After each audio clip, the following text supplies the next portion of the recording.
welcome to the Monday, June 27th episode of Morning Coffee and Chat. Let me go on and get everything synced in here together. There's that. There's a little love for myself, because, well, if you can't love yourself, you can't expect anybody else to love you either. There's that.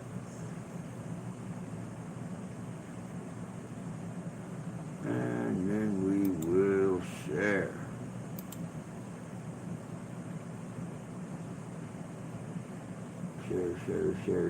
Share. Boom, there's some share. If I could turn back time. Oops, wrong share. Hey, Sam T. Well, sadly enough, I didn't get to go. Not only did I wasn't really able to help out with the gas and stuff and my own food and everything, but Danny was not able to find anyone that was willing to travel basically a 2-hour round trip to come down and pick me up to make a 3 3/4 hour round trip to go to Lansing. Which, I mean, it all worked out, I guess, in the long run, because Saturday was our anniversary, mine and Steph's. She was going to have to work all day, and when she found out that I was not able to go up there, she was able to go in 3 hours early and get off 3 hours earlier. So she was off by noon. This is where the story gets interesting. Good morning, Jan. Good to see you, sweetie. Christmas last year, we got three $50 gift cards for a local steakhouse.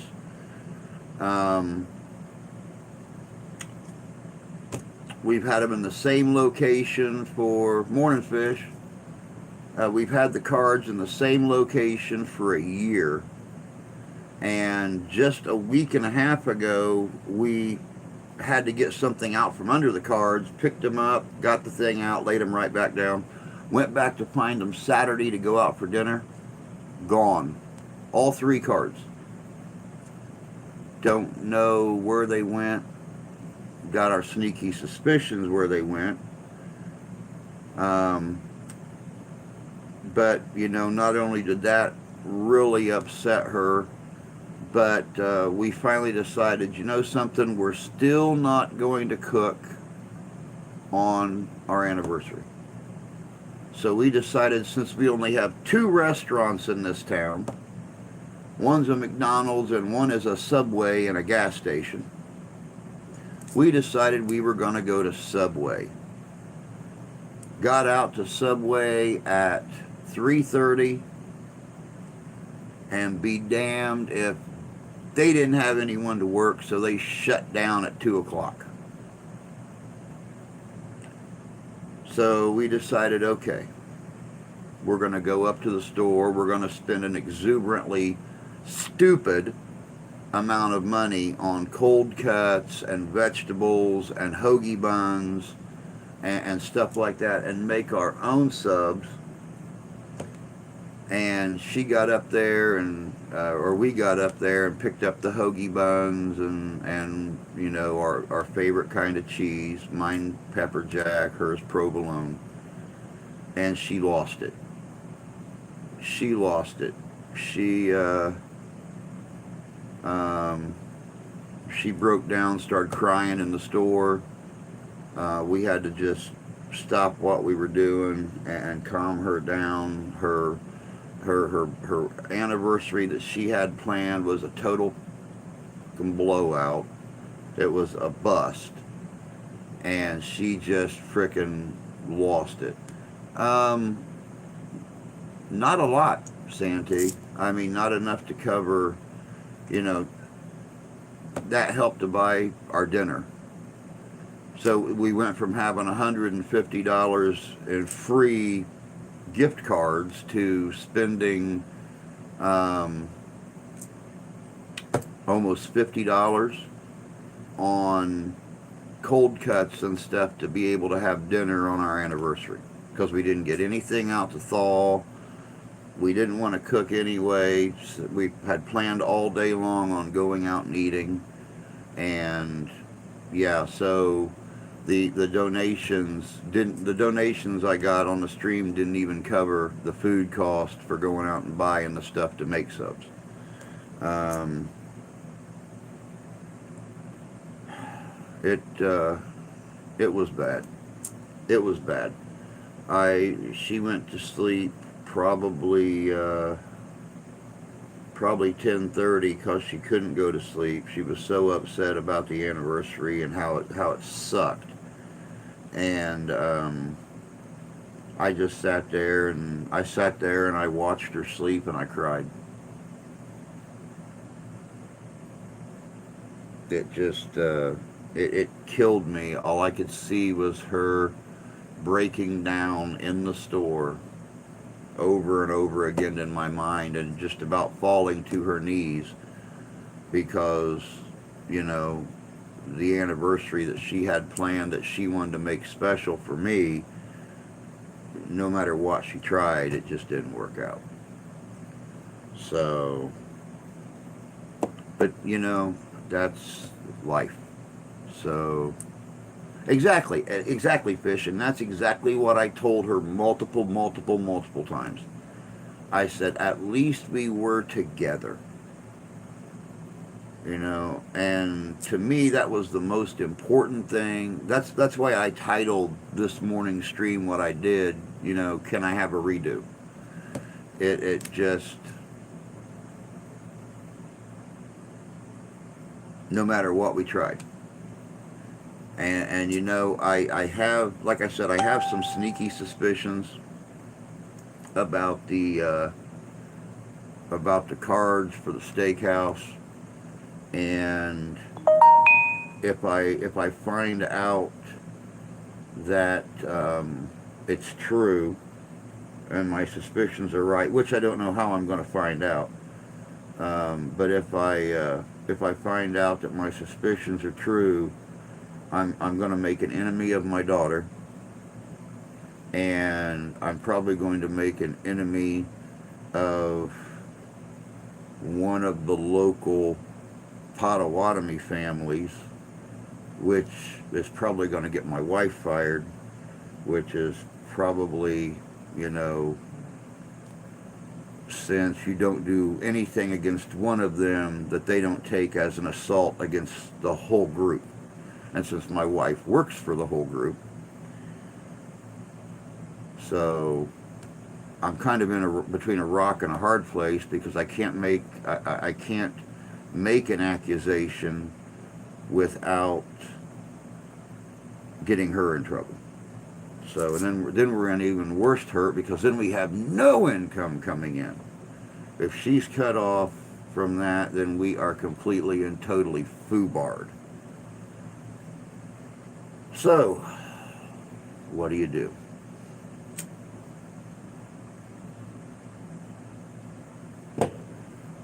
Good morning, Tony. It's all right, Santee. It happens, and you know, what are you supposed to do? What are you supposed to do?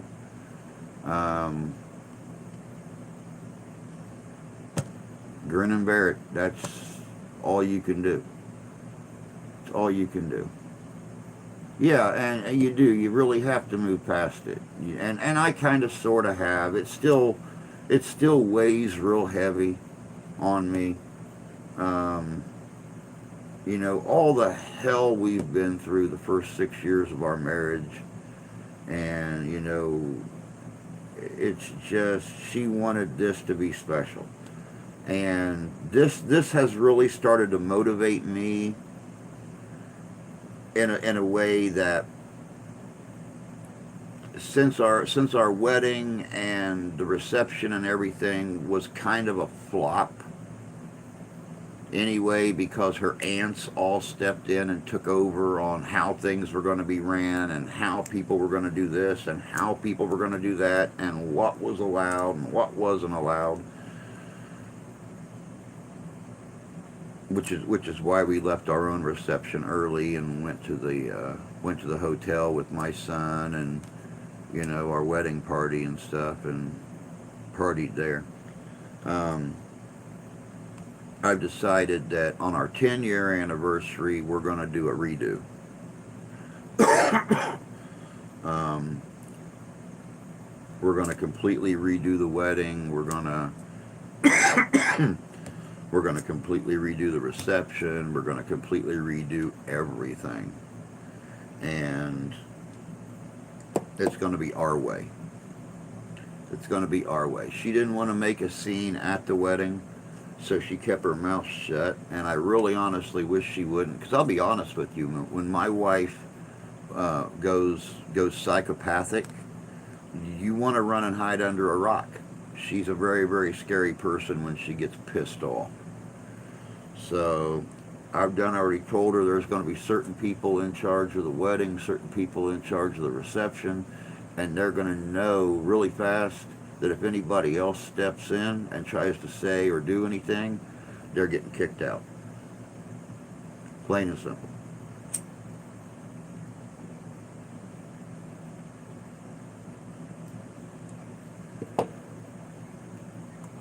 So, now, with all that being said, I'm going to shoot back up here. At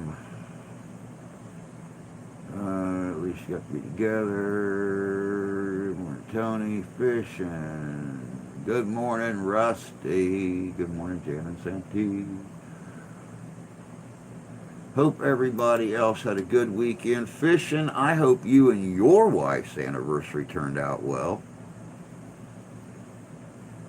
I mean, in case you guys didn't know or didn't remember, me and Fishing have the same anniversary. He's just been married a couple years longer than I have, just a few. But his anniversary was also the 25th, and you and your missus don't celebrate anniversaries. I keep telling Steph it would probably be easier if we didn't. You don't like to remember those insane times in your life.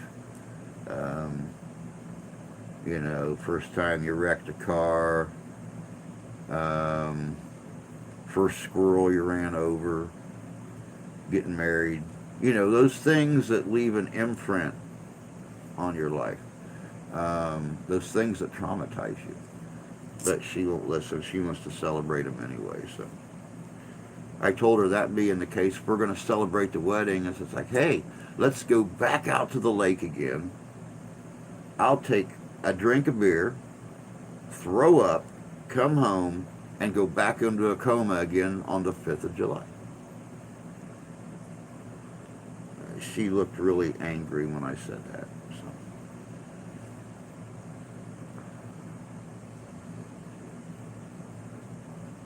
Morning, Jay. Good to see you. I had Chick-fil-A. I wish we had a Chick-fil-A around here. Like I said, we have 2 restaurants in this town. We've got cafes, but they all close right after lunch. But we have 2 restaurants. We have a McDonald's and Subway, which is just inside of a gas station. It's one of those little whatever they call them, C pods or whatever. But that's it. That's all we have in this town to eat. You got to drive 30-mile round trip, 26-mile round trip to get to any other restaurants. And those are our closest. And I mean, that's McDonald's, Burger King, Taco Bell, stuff like that. You got to drive 90 minutes round trip to go to any place to actually sit down, like a Chinese buffet or a steakhouse or anything like that. Let me see here. My wife's uncle suffered a fatal heart attack at our reception. Oh, God. Ah, that'll definitely, yeah. Oh, crap. Shit. Wow. Jeez, criminy.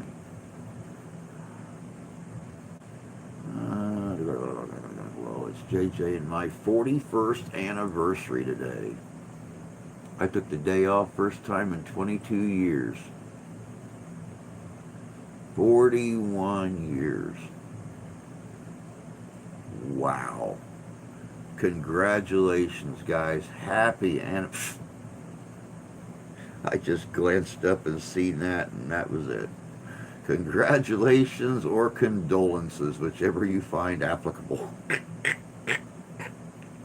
Damn, Tony.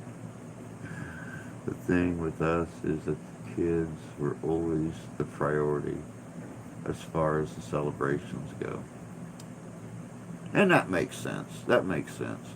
I grew up in one of those households where, you know, even in my 20s and 30s, when mom and dad were lived up this way, my mom always made birthday dinner.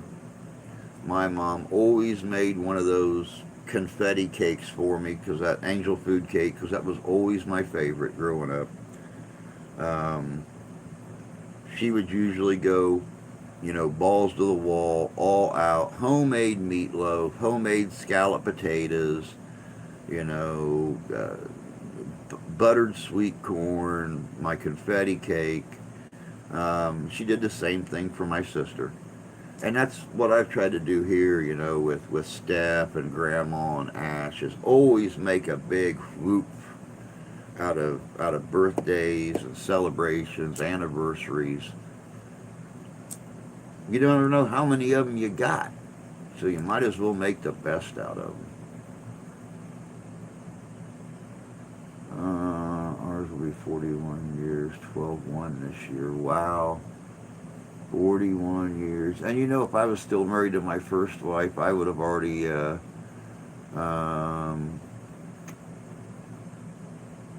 I'd be right behind you guys. Because we got married the year before my boys were born, and they'll be 38 this year. So we would be celebrating 39 years. I'll never have the years my mom and dad have. They've already broke 64 years together. Matter of fact, I think they're on 65 years this year. So, you know, I'll never be able to have as many as they did, but by God, I try to make the best out of them that I got. Let me see here. June 25th, 83, I wrecked my bike up on 78 Freeway, New Jersey, apparently drinking all day and riding don't work so good. Who'd have thunk it?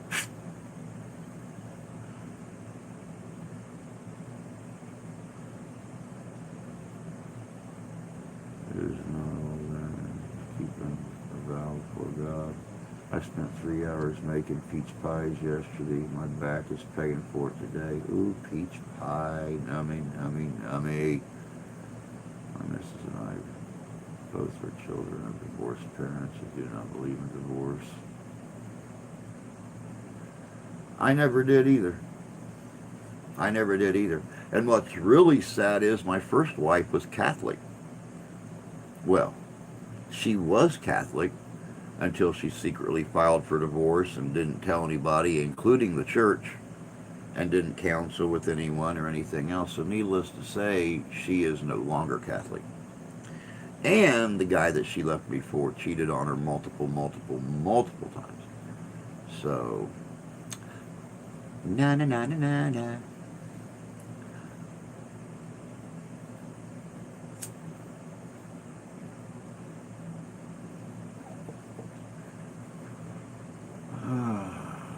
Still doing time. Question.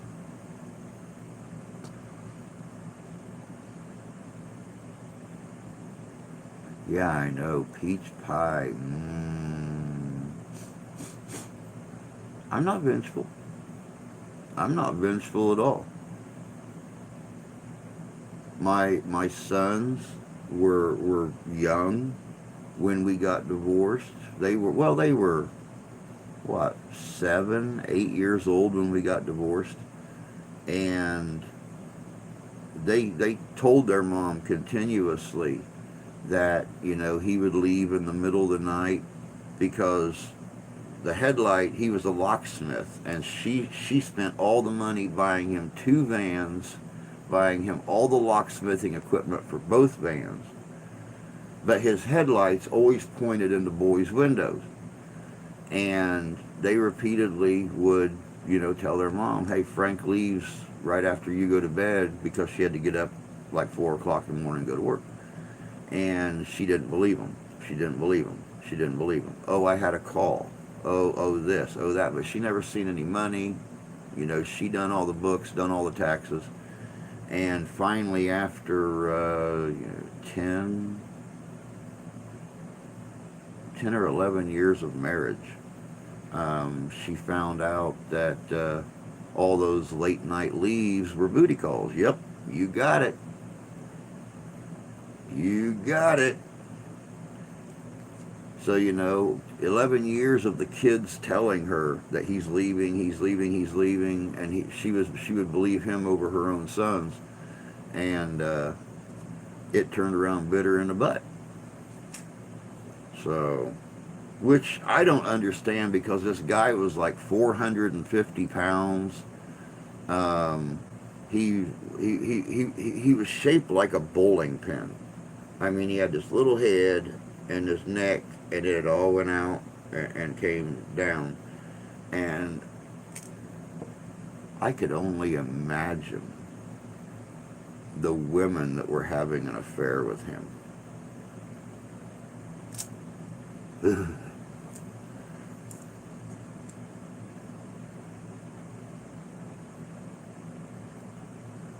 Yeah, but how he could find it under that belly, Tony, is well beyond my comprehension. You know what they say? They say that they say for every 15 pounds a man is overweight, he loses an eighth of an inch. So the way I'm figuring it, his was sticking out his butt, it was so short.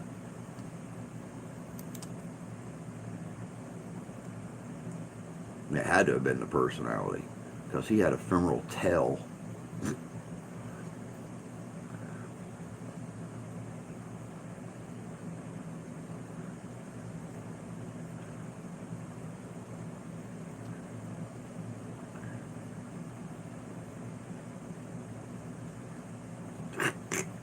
Must have extra hands. Oh, the shit we talk about first thing in the morning over coffee. I just hope and pray that some of the stuff that we talk about, you guys have got your electronic device pushed far enough back that when you spew, you don't ruin your phone.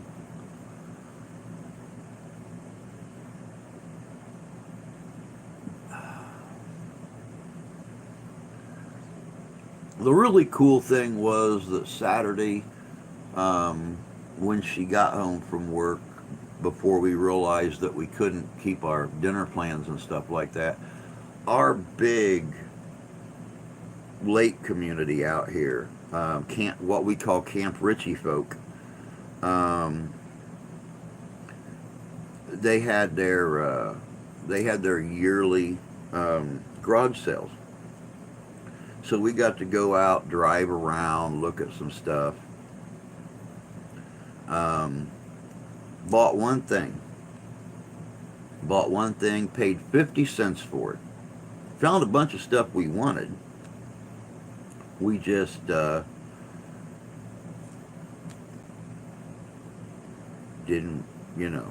want to crowd up the car with junk.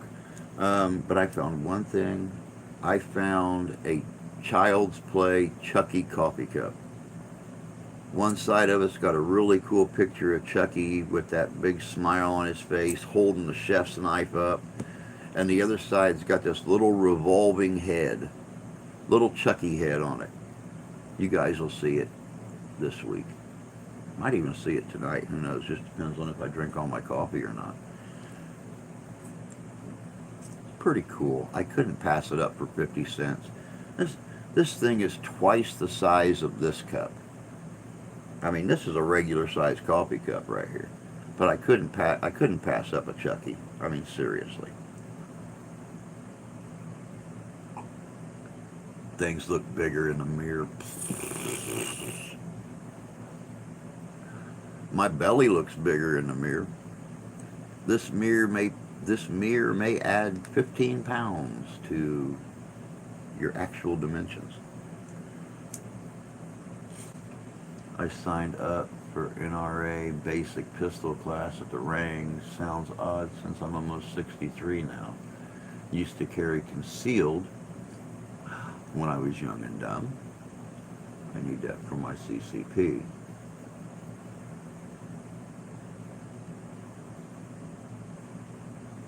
Boring as hell till range time. I don't worry about it because I'm not concerned about a concealed carry permit. Here in the state of Michigan, you can carry open and don't need any kind of licensing or permitting. So, hell, they don't. Here in Michigan, they don't even make you register.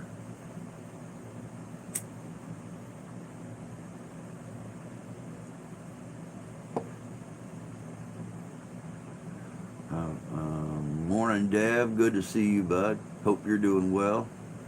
I was really hoping, like all hell, that the court would have ruled in favor of constitutional carry.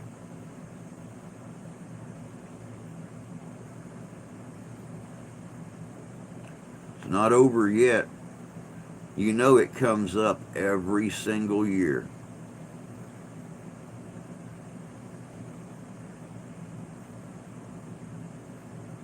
Can't believe the law's actually going to come to New Jersey. Yep, ain't going to be very long before New Jersey in the 21st century looks like Arizona in the 19th. Everybody carrying.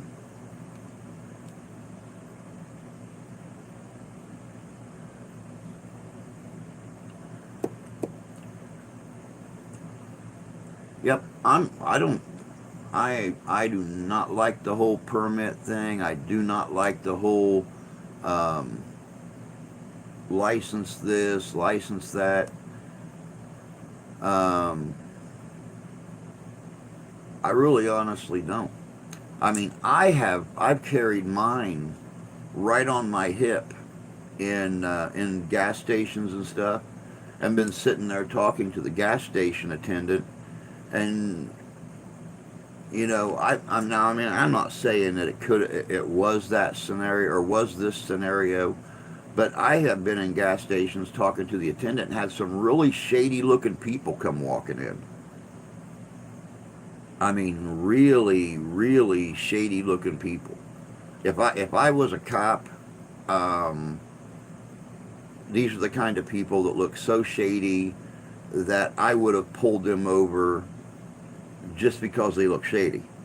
That's how shady they looked.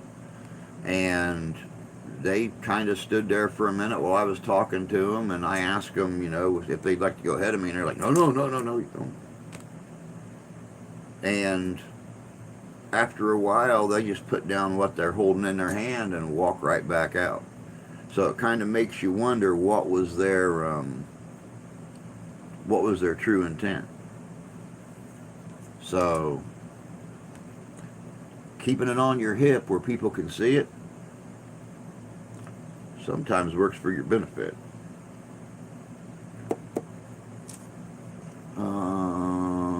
Most don't bother with carry, even the ones who vocally shout about it. Biden signs bipartisan gun control bill into law. Just about money. You need permission for everything. Open carry is not the best idea. It makes you the first target. And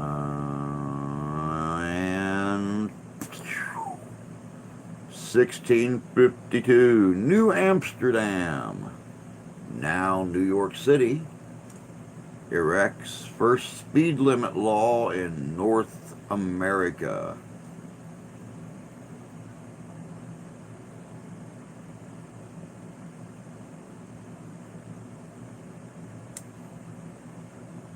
No, I'm not going there. Not going there. I want to.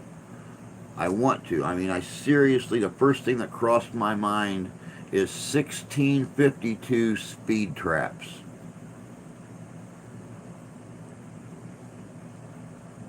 They didn't have billboards, so a cop couldn't hide behind a billboard. Did they just park their horse at the side of the dirt road and let it feed until somebody rushed by too fast? Then they took off chasing them, screaming, "Rawr, rawr." I mean, how the hell do you enforce a 1652 speed limit? Christ on a cracker. Liberty Bell, 1778, returns home to Philadelphia after the British departure. I'm not opposed to carry it all. 1883, Prudence Crandall, a white woman arrested for conducting an academy for black females in Canterbury, Connecticut. One of my young ladies has laid her first egg. Woohoo! I hope you have more eggs than you can shake a skillet at. I wish the wife would let me have chickies. I'd be out there with them every day. I'd have them named, for God's sakes. I would make videos about my chickies. She won't let me have chickies.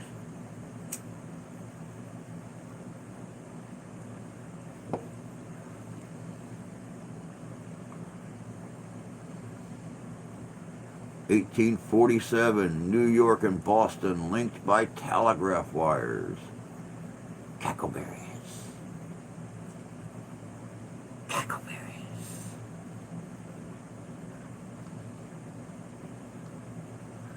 1862, battle at Garnett's Golding Farm, Virginia.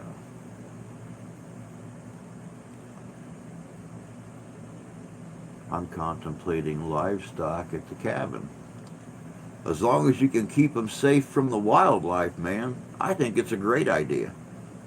You have that beautiful piece of land, you're putting the cabin out there to be at least partially self-sufficient. I think it'd be wonderful. Nobody wants to see videos about my girls. To be honest, Jan, there's somebody I watch on YouTube named Brendan. He lives here in Michigan, and he's got, don't get me wrong, the kid makes a mint off YouTube. He puts out these goofy, silly videos all the time, and one of the things he usually has in his videos is him letting his chickens out to free roam. He gets his ducks out and lets them swim in the pool and everything else. And it's funny as hell. I mean, Brian is one of his chickens, and, Monga is his cockatoo that he has, and it's hilarious sometimes watching him doing videos and stuff about his chickies. It's funny as hell.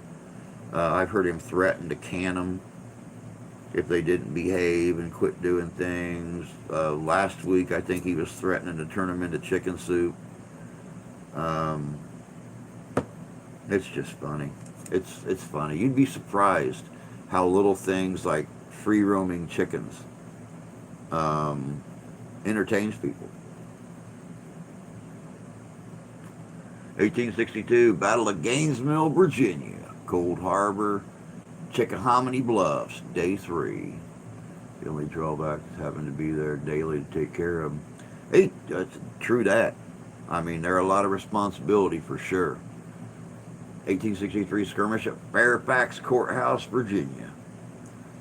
1864, Atlanta Campaign, Battle at Kennesaw Mountain, Georgia. Colonel Sherman makes unsuccessful frontal attack on Confederate defensives. Cornish hens are tasty.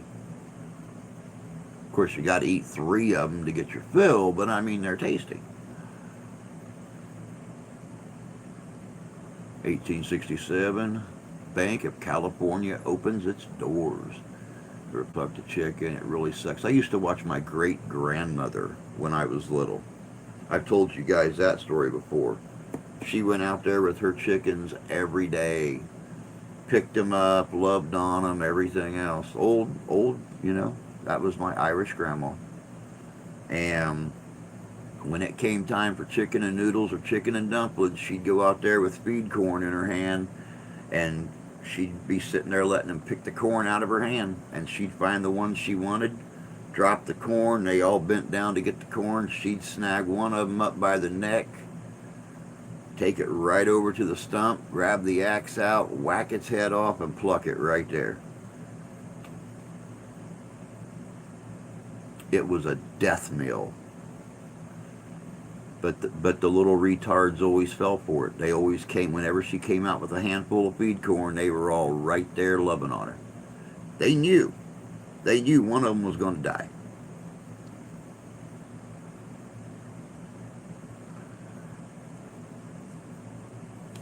The eggs, yes, chickens, no, because they're not meat hens. 1876, Democratic Party elects Samuel Tyden as U.S. presidential candidate. 1893, Great Stock Crash, New York Stock Exchange. 1894, American Arnie Londonderry, Arnie Kopchavsky, sets out from Boston to become first woman to bicycle around the world.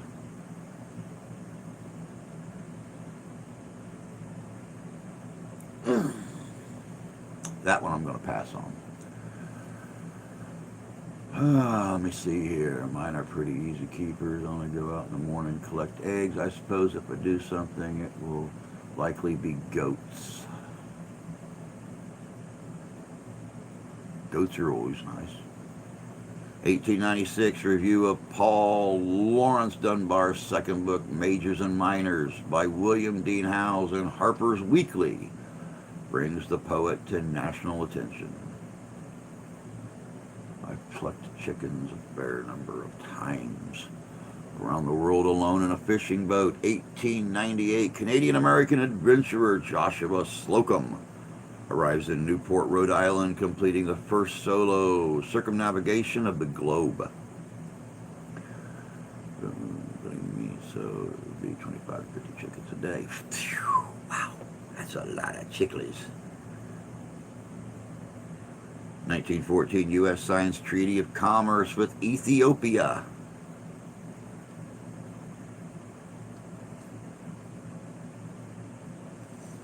There's a lot of very interesting today in history facts being thrown out there today.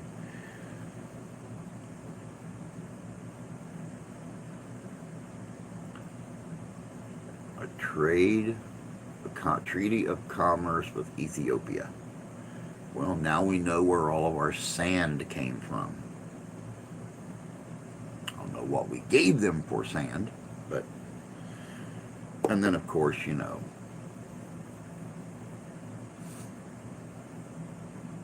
riding your bicycle around the world.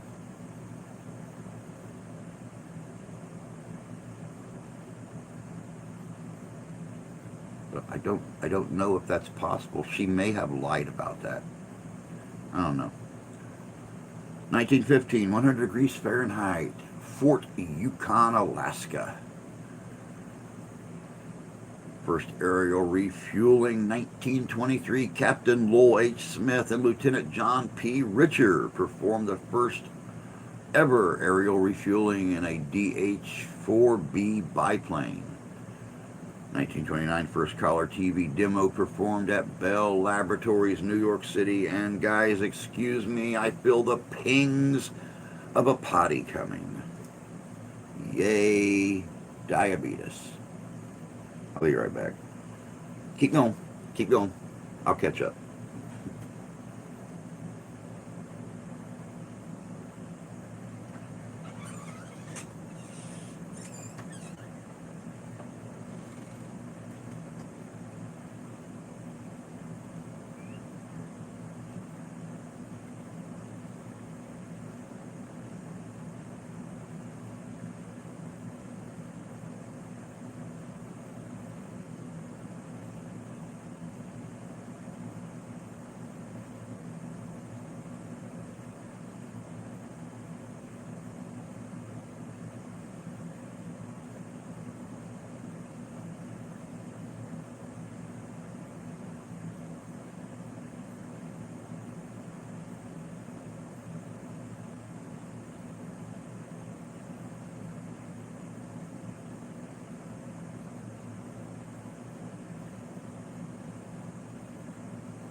Unforgettable. Sorry guys, had to check on Grandma real quick. She's not moved in like 2 hours. Had to make sure she was still breathing. God, that day scares the hell out of me. I know it's going to come. I'm going to be the one to find her on that couch.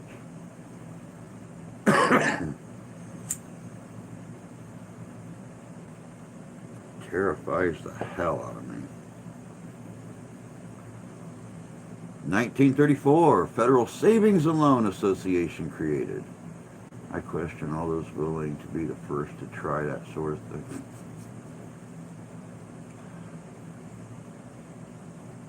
I do too.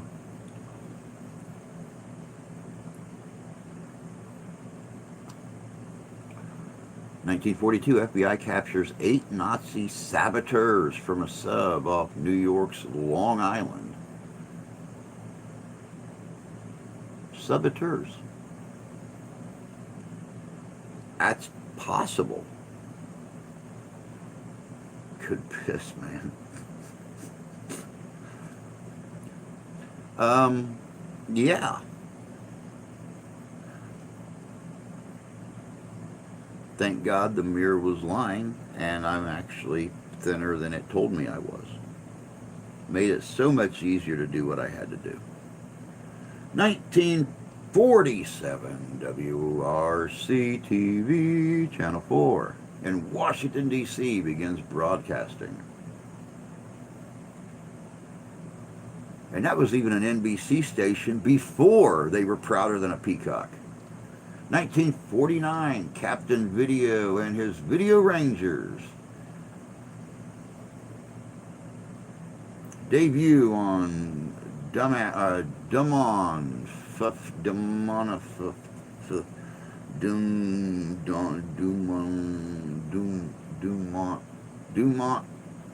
TV.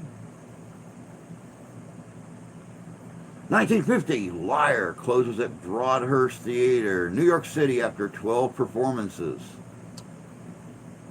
Kind of makes you wonder if that's true or not with a name like that. I don't know. The mower deck, off my Cub Cadet, 1440 to clean and repaint. Give it another 40 years, Lord. There's a lot of bolts to strip all the shit off the damn thing. Sound like my dad now, Tony. That's what he does. He just keeps reconditioning his mowers and stuff like that, and he complains every time he does it. I don't know why I keep doing this. There's 900 goddamn bolts on this thing.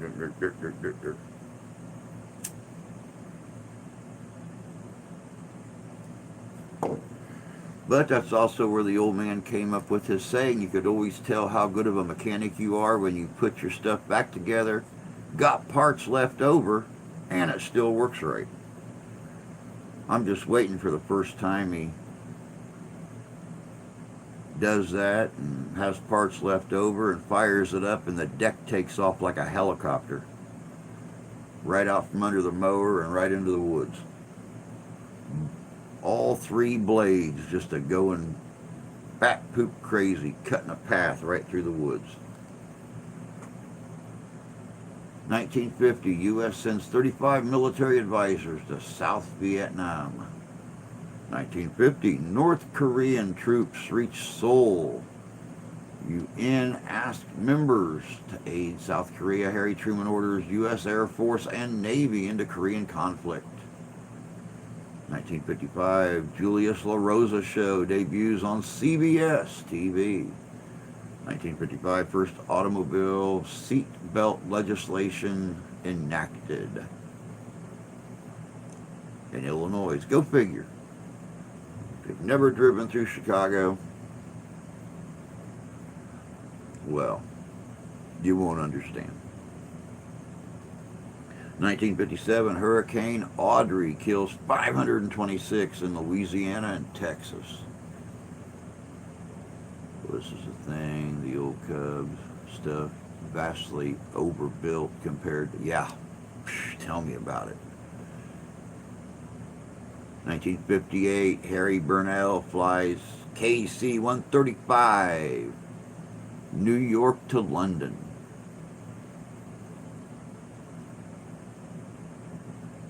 To be honest, the heaviest deck I have is my old Dixon.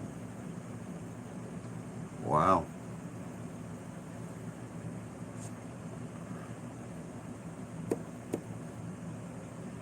"1959, West Side Story closes at Winter Garden Theater, New York City after 734 performances. When you're a jet for all life." I heard they were remaking that.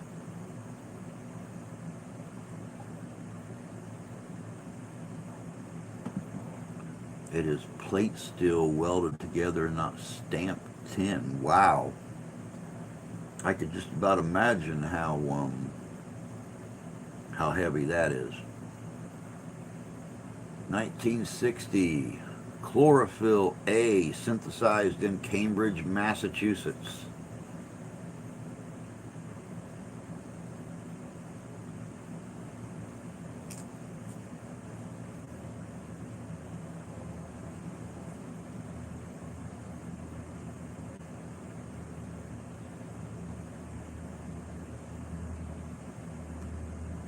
1962, NASA civilian pilot Joseph A. Walker takes the X-15 to 6,606 kilometers per hour.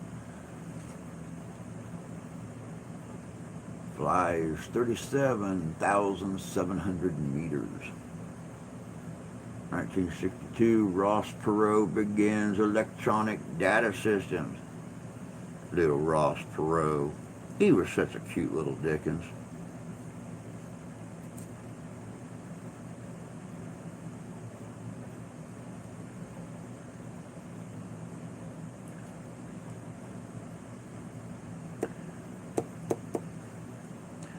You know, the thing I remember most about Ross Perot was when he lost the presidency, he still offered to come in and work for free to completely clean up our national debt. He said, "I can have it cleaned up in 4 years. Not a problem." I'm sorry.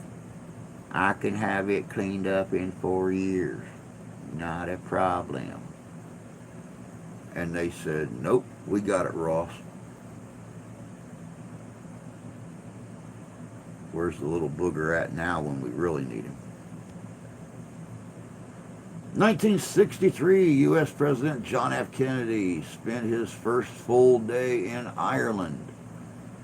1963, U.S. Air Force Major Robert A. Rushworth in the X-15 reaches 86,900 meters.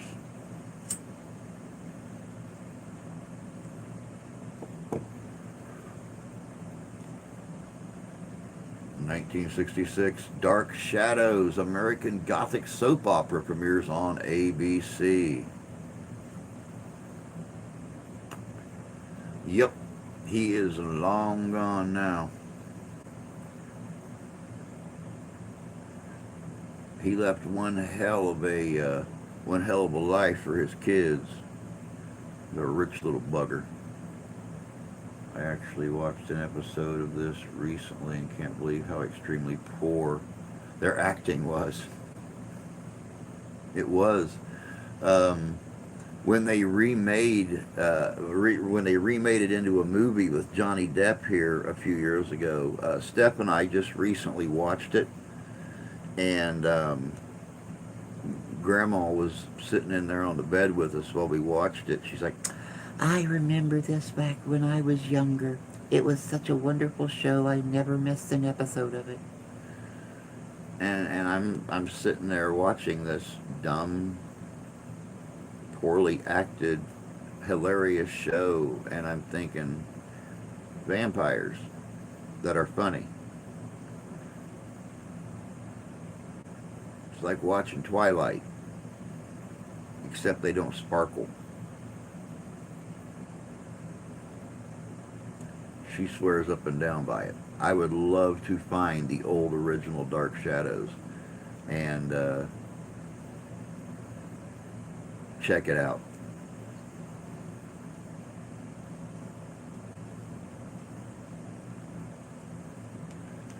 Uh, 1967 race riot in Buffalo, New York. 200 arrested. Guess it was bad, but I still love it. TV show wasn't. Oh, TV show wasn't like that. Okay, they were available on YouTube. I have to check into that then. Be completely honest. I mean, we could stream 1,000 channels on our TV. So I'm gonna have to look and see where it's available at, and if we don't have that channel downloaded, go on and download it. Because I would love to see the old Dark Shadows. And it would keep the old woman from sitting out here at the table all day long, bored off her Cracker Jacks. She'd probably get it. I mean, if she could actually see the TV, we could have I mean, she's more blind than I am, and I've got this constant white haze that's going over my right eye now. I've been thinking about starting to wear an eye patch because that bright light makes from going through the haze gives me real bad headaches. But she's got a hole in her eye. I can't remember what it's called. I think it's right in the pupil of her eye, and so she's 7/8 the way completely blind anyway. But I think just hearing it would tickle her, maybe jog a few memories. 1969 Denver Pop Festival opens. 50,000 attend. Frank Zappa, Creedence Clearwater Revival, and Jimi Hendrix headline. Other performers include Three Dog Night, Tim Buckley, and Big Mama Thornton.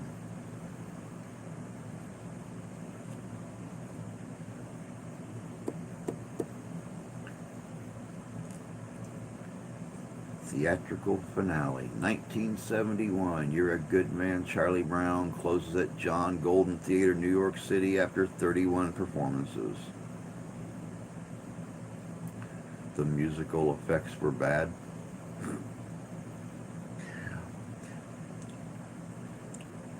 I love old TV series. I love the crappy effects. I love the bad sound. I love the piss poor acting.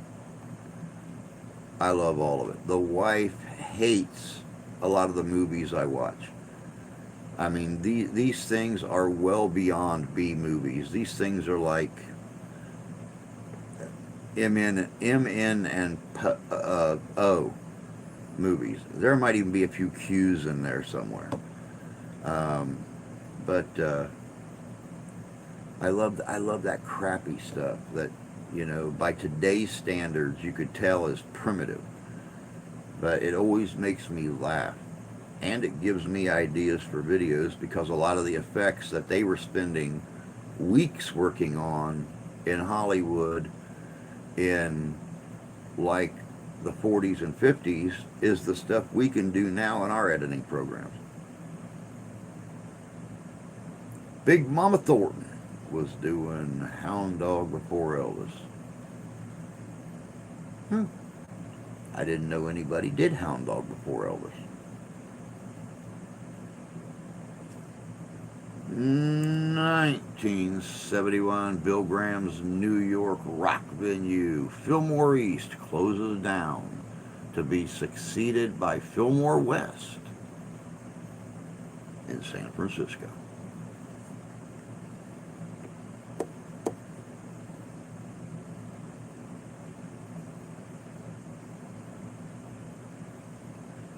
Yeah, really.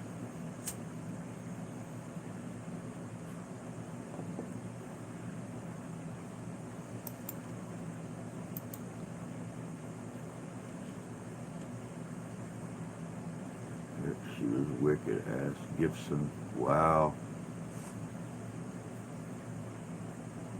1972, legendary video game and home computer Atari Incorporated, founded by Nolan Bushnell and Ted Dabney in Sunnyvale, California.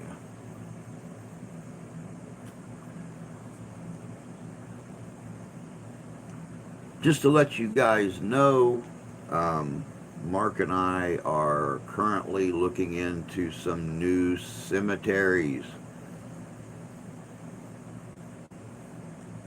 Might take one or two people along with us. Mark is looking at a couple of them here real soon. I guess we had some viewers watch Mark's video on the Morris, and they're interested in coming out and checking out a paranormal investigation with us.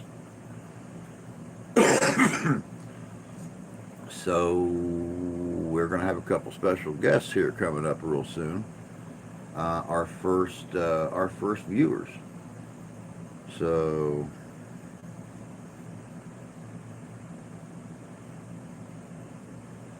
let me see here.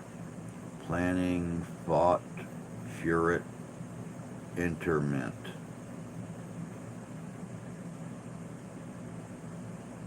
Yeah, planning for future entertainment.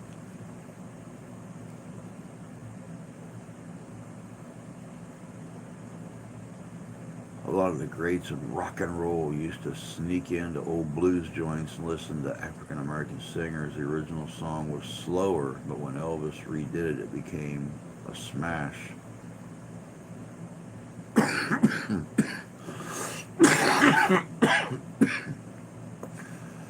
1973, Live and Let Die, 8th James Bond film, first to star Roger Moore, also starring Jane Seymour, first released in the U.S.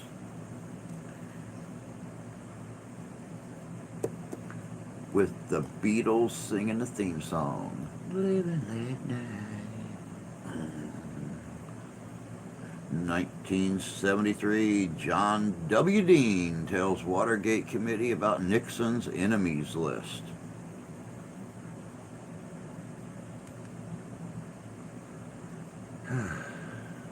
Yeah, no Paul, but you know, I thought it was the Beatles themselves that done Live and Let Die.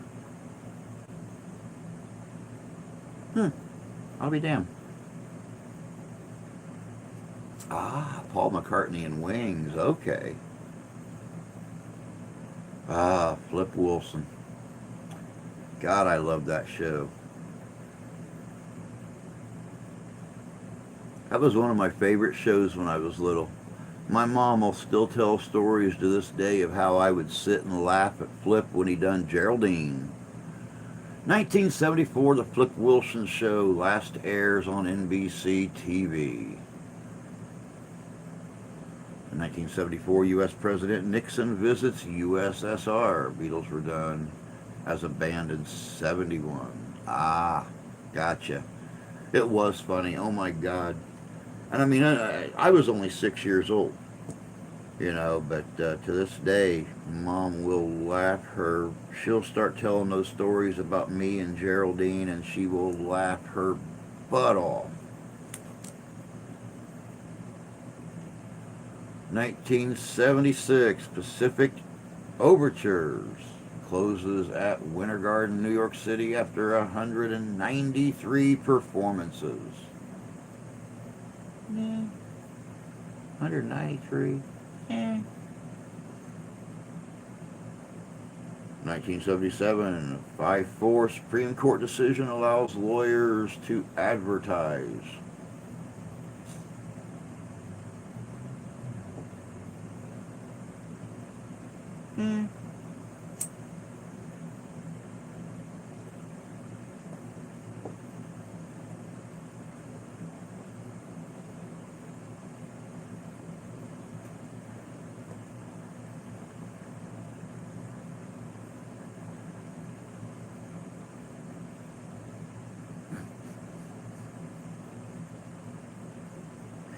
They need to overturn that one. 1979 Supreme Court rules employers may use quotas to help minorities.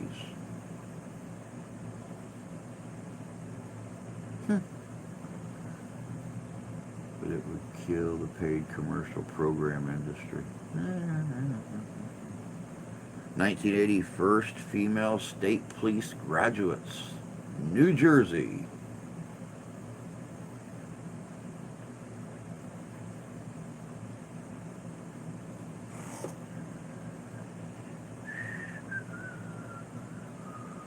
1980, U.S. revives draft resignation.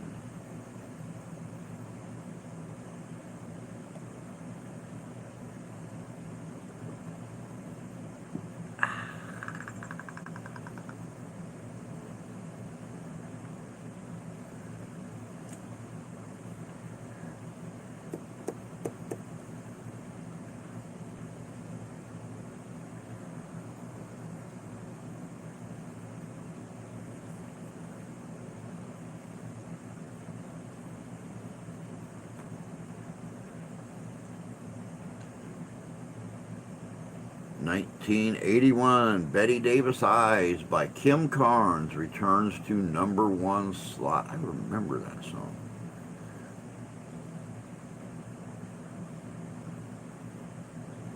'81, Pamela Jenks, age 21, is crowned the 14th Miss Black America.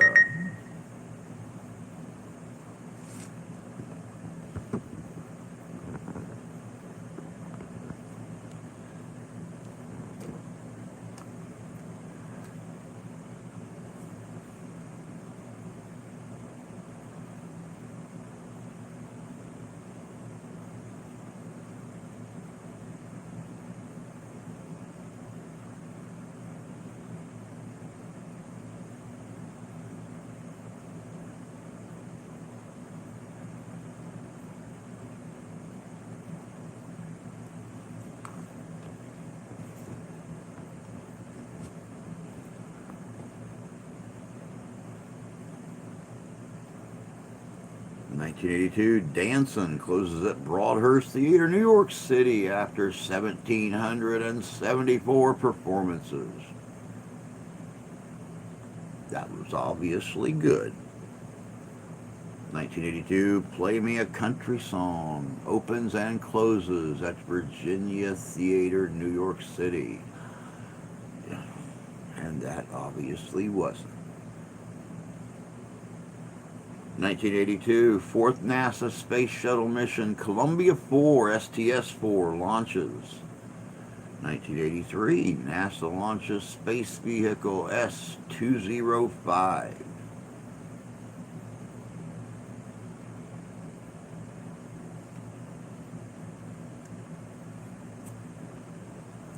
I need food. Food sounds good. God knows we got plenty of lunch meat, hoagie buns, lettuce, tomato, onions, sliced up peppers, mayonnaise. Nope, out of lettuce. Crap. Out of peppers.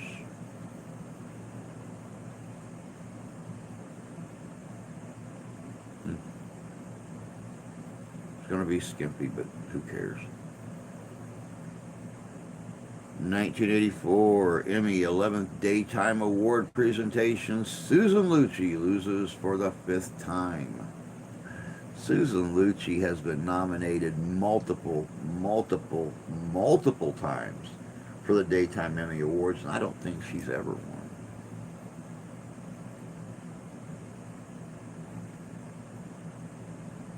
1984, Late Night's first tower drop. I don't know what it is. 1984, Supreme Court ends NCAA monopoly on college football telecasts.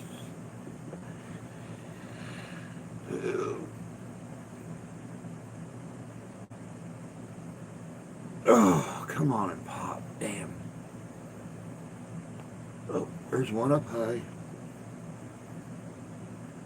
And none. God, what I wouldn't give to have a masseuse around here somewhere. 1985, first hotel strike in New York City.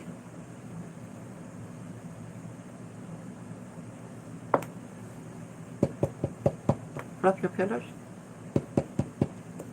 Towels. Make your bed.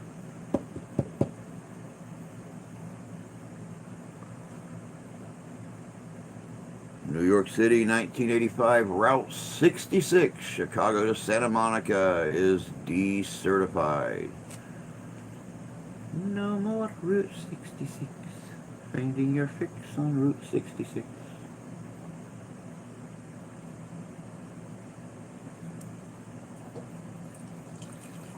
Glub, glub, glub, glub, glub, glub, glub, glub. Glub, glub, glub, glub, glub, glub, glub, glub, glub, glub, glub, glub, glub, glub. Since she can buy one with 100 million.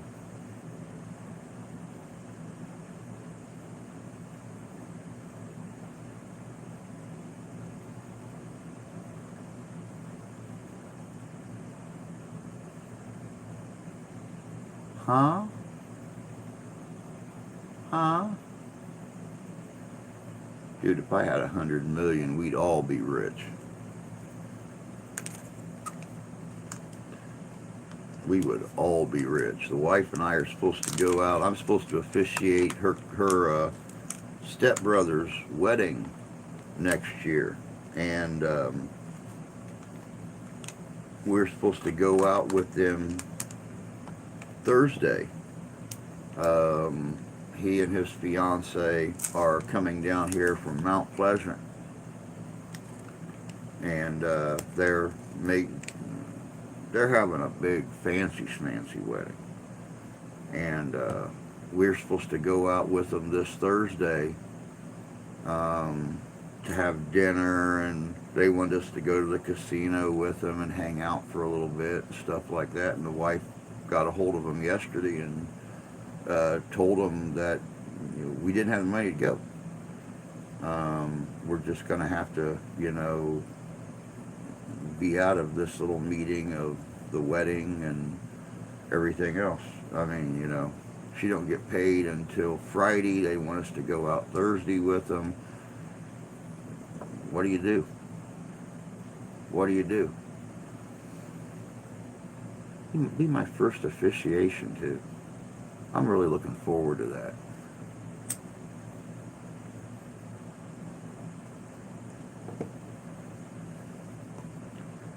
$100 million?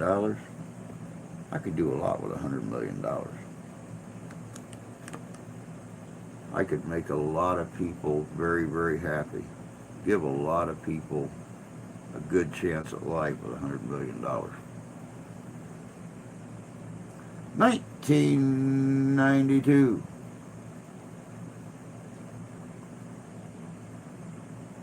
Oh yeah, 1991. 18th Daytime Emmy Award presentation. Susan Lucci loses for the 12th time. 1992, Daryl Gates retires as LA Police Chief.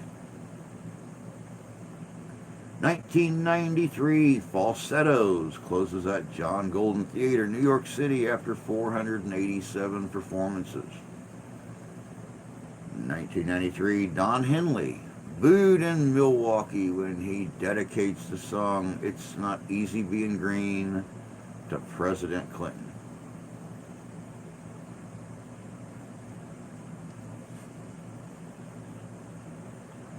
Now, Monica, hold still.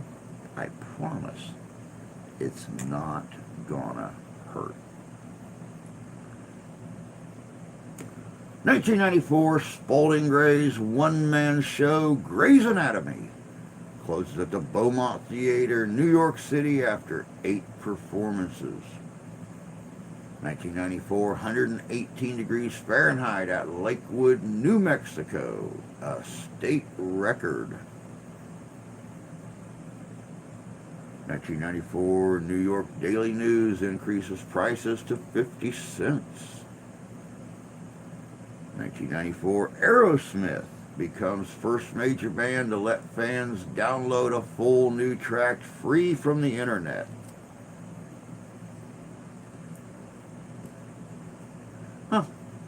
I don't remember that.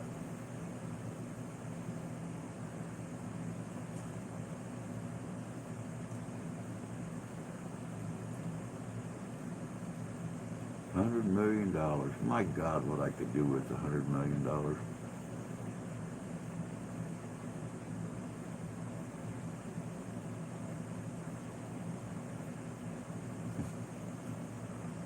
Give her the life she deserves. 1995 Mason City, Iowa's TV news personality Jody Heisentrut disappears. 1995 Space Shuttle STS-71 Atlantis 14 launches.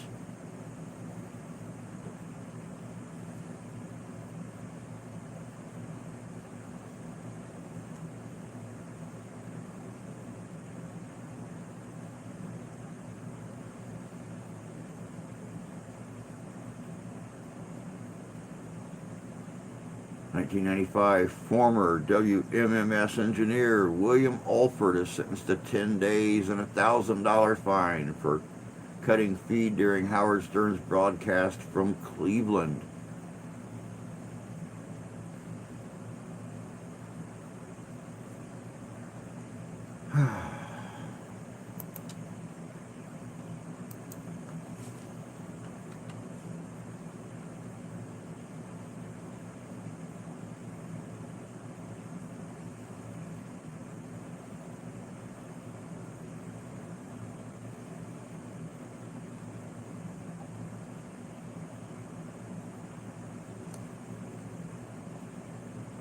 2001, the International Court of Justice finds against the United States in its judgment in the Legrand case.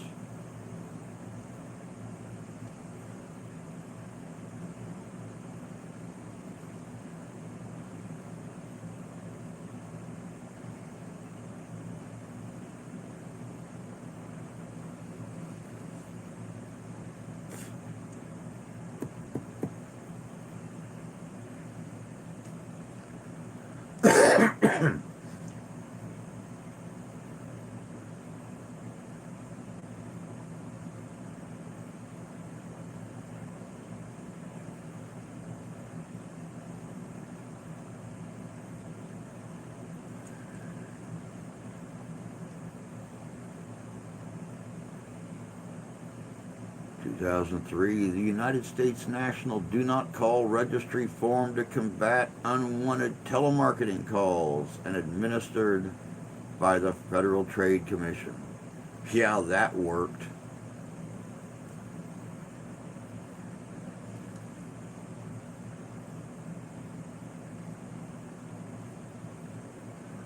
2005, Bad Day. Single is released by Daniel Powder. First song to sell 2 million digital copies in the U.S. Billboard Song of the Year 2006. Don't think I know that song. I might know that song. I don't know. Sounds familiar. Anyway. Laura, hello, hello, hello. Good to see you, dear. Hope you're doing well this morning. 2005, AMD filed broad antitrust complaints against Intel Corporation in U.S. Federal District Court, alleging abuse of monopoly powers and antitrust violations. Oh, it's not only the car warranty thing, Tony. I used to work for a company that used telemarketers, and you could get online and you could purchase for $1,000. You could purchase 100,000 names, a list of the do not call list. They were selling them online. So, and you know, out of 100,000 names, you would get on average about 10,000 yeses on people coming out and doing whatever the case may be, whatever you're selling or whatever. But yeah, you for $1,000 you could buy the lists off of the do not call registry.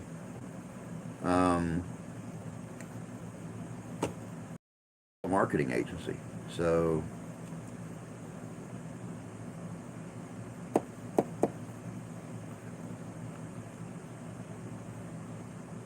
2008, Bill Gates steps down as chairman of Microsoft Corporation to work full-time for the Bill and Melinda Gates Foundation. 2016, U.S. Supreme Court strikes down Texas law restricting abortion 5-3. Still waking up. So a lot of people on Mondays that are still waking up at this time. That's why Monday is always the suckiest day of the week. It's so hard to come down off those weekends.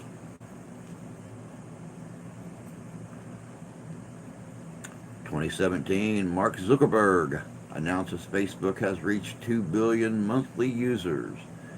Is the United States still considered a British colony? A lot of people still consider the United States a British colony. 2017, Petya malware cyber attack affects organizations in more than 64 countries. 2018, U.S. Supreme Court Justice Anthony Kennedy announces he will retire on July 31st. Oh, you're on holiday this week. That's cool.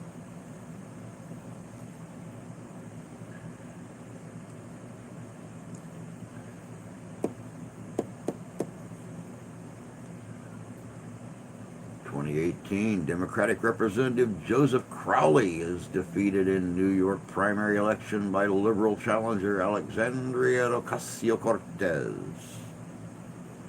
Alexandria Ocasio-Cortez. I like that.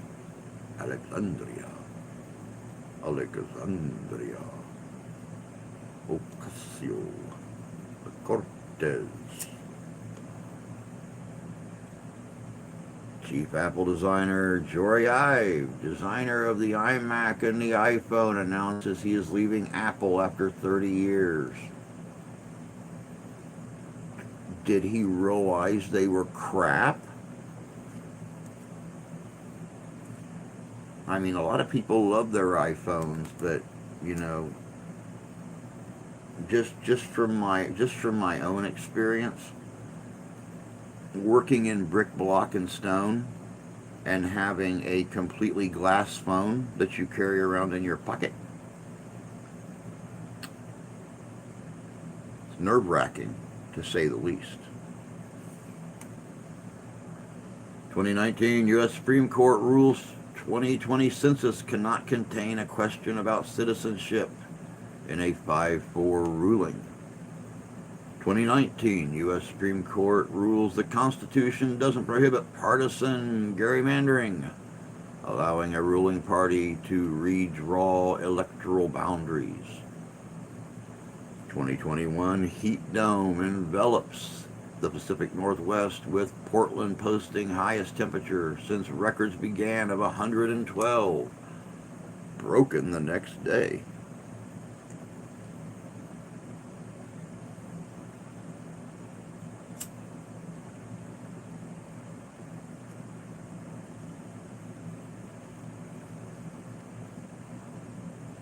Roman Catholic Church, #1 landowner.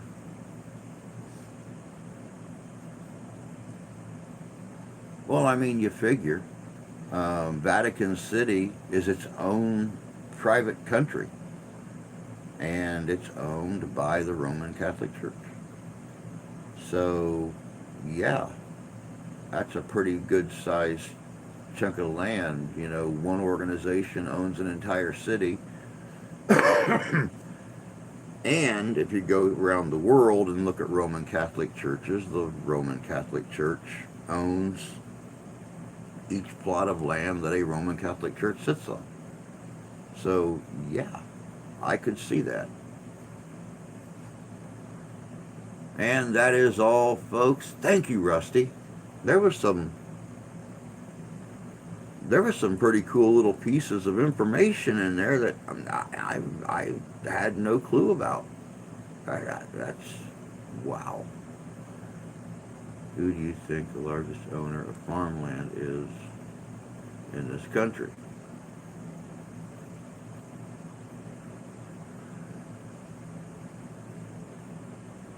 Um,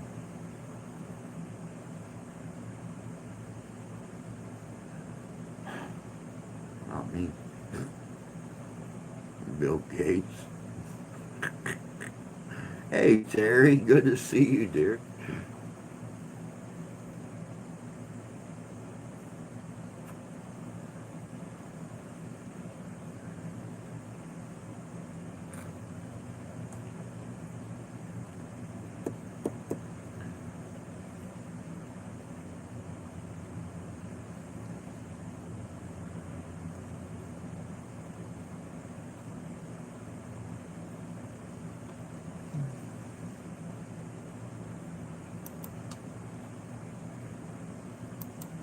It is Bill Gates.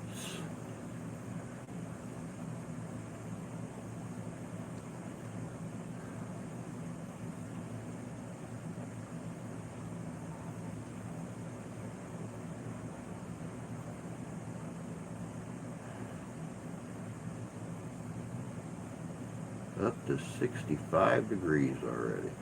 Mm-mm-mm-mm-mm. Look at that.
All right, Tony.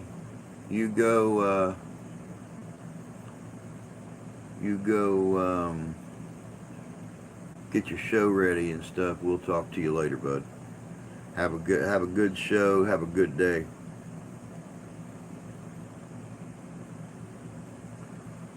What to do? Y'all fall asleep? Nah, mine's just on other things, bud. I need to head out, figure out my Wi-Fi. All right, Laura. You have yourself a good day too, hon, and we'll talk to you later.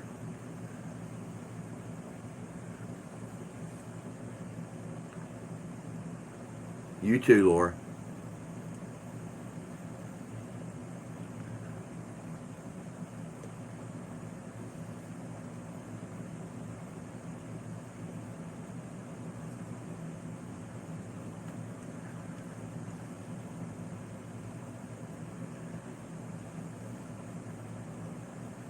Tony has, I believe it's a podcast that he does.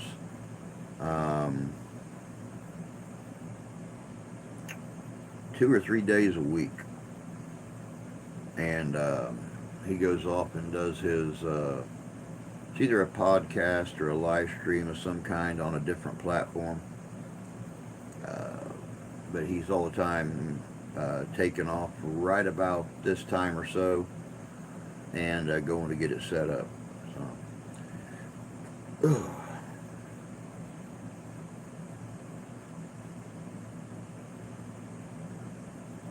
I want to apologize to you guys too. I don't know, Rusty, no clue. Um, but I want to apologize to you guys. I know that right now is about the time that all of our regulars are in here and stuff. Um, After the weekend, the things coming up this week, my mind is just doing flip flops. Um, I try to be as up and happy and everything as I can be. Uh,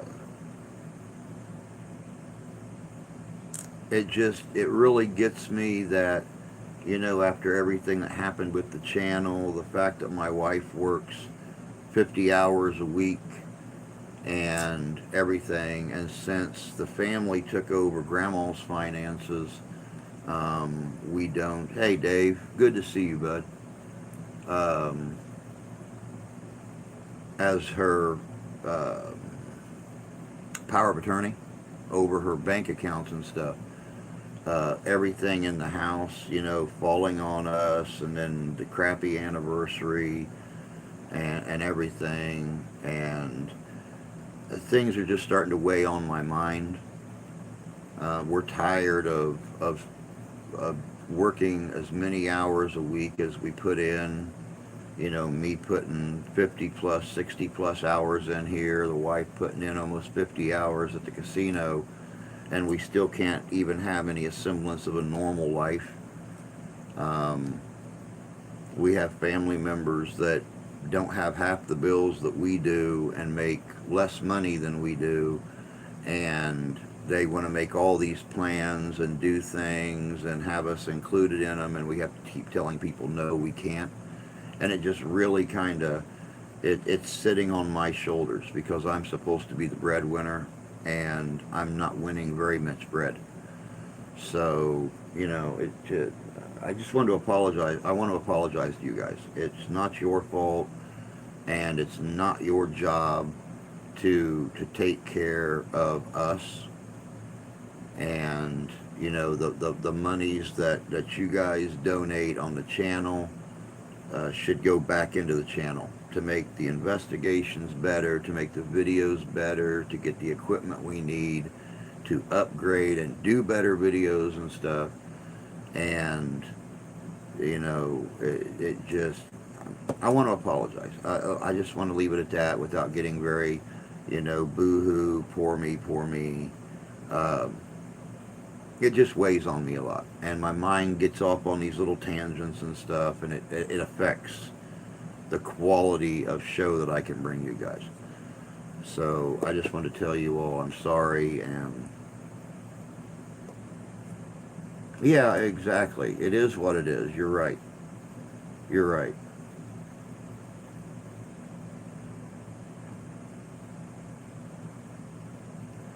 And I keep telling myself that one day it will get better. One day we'll actually be able to go out and do things with other people. And, for me, about the only time I ever leave the house is to go on an investigation or go to the store. That's it.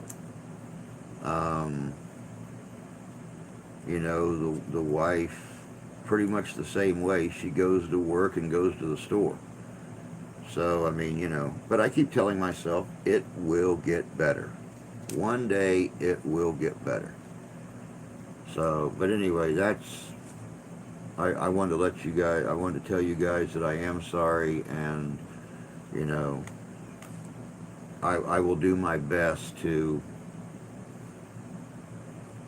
stay that uplifting, happy dude that everybody comes to see.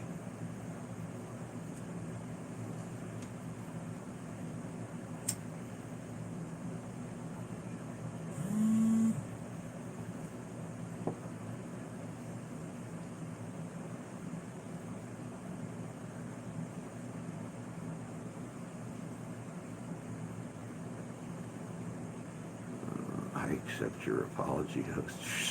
Dave. Dave.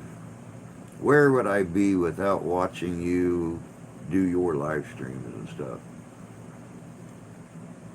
I wouldn't be live streaming.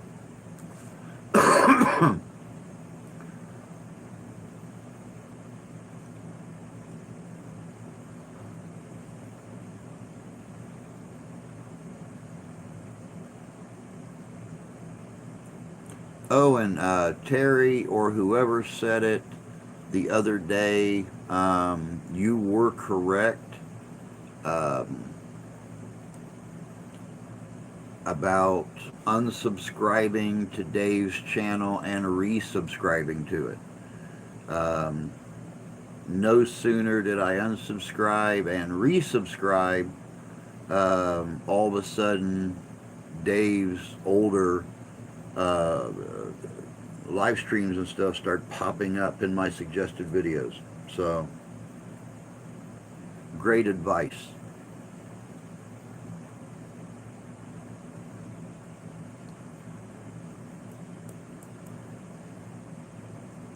It worked. So, alright guys, we got 27 minutes left. What the hell are we going to talk about now? There's a hiccup in there somewhere that was like sitting right here. Wow. That kind of hurt. I was trying to talk through that thing and it's like, oh, pressure on the lungs, pressure on the lungs.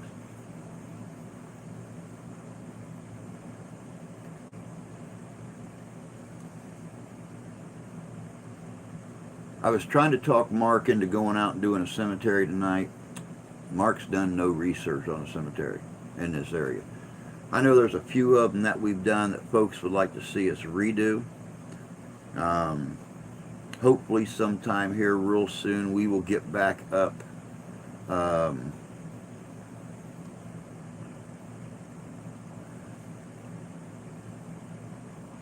We will get back up and do the ones in Paw Paw, Michigan. The one that Mark couldn't go to 2 years ago when Christy, my mother-in-law, and I went out with Christy's son and filmed. We have our cemetery here in town. We have one that's just a few miles away that has everything from soldiers from the War of 1812 all the way up to Vietnam. Not been anybody new buried in that cemetery in over 30 years.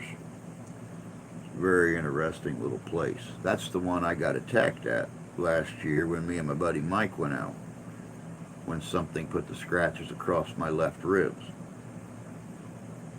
Go back and talk about some of the events that I posted.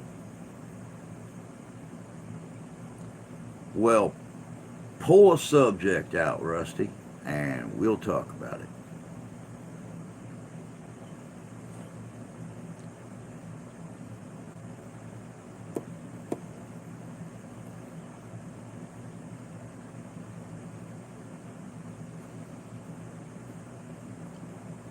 Speaking of which, now that I think about it, let's see here.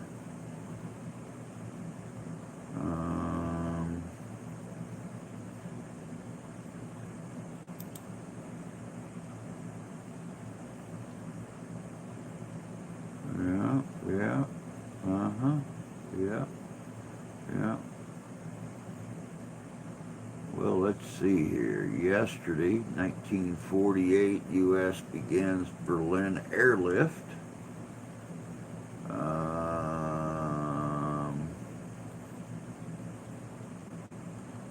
Wow. And yeah, isn't there haunted cemetery in Rolling Prairie, Posey Chapel? Yes, we have got Posey Chapel on our list to do. That was actually one of Tommy Tombstone's first investigations, was Posey Chapel.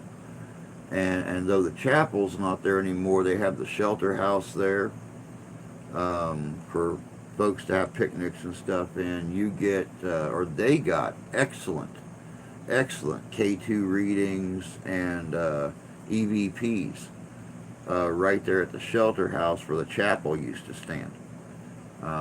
We are talking about going to that one. It'd be my first time there, Mark's first time there.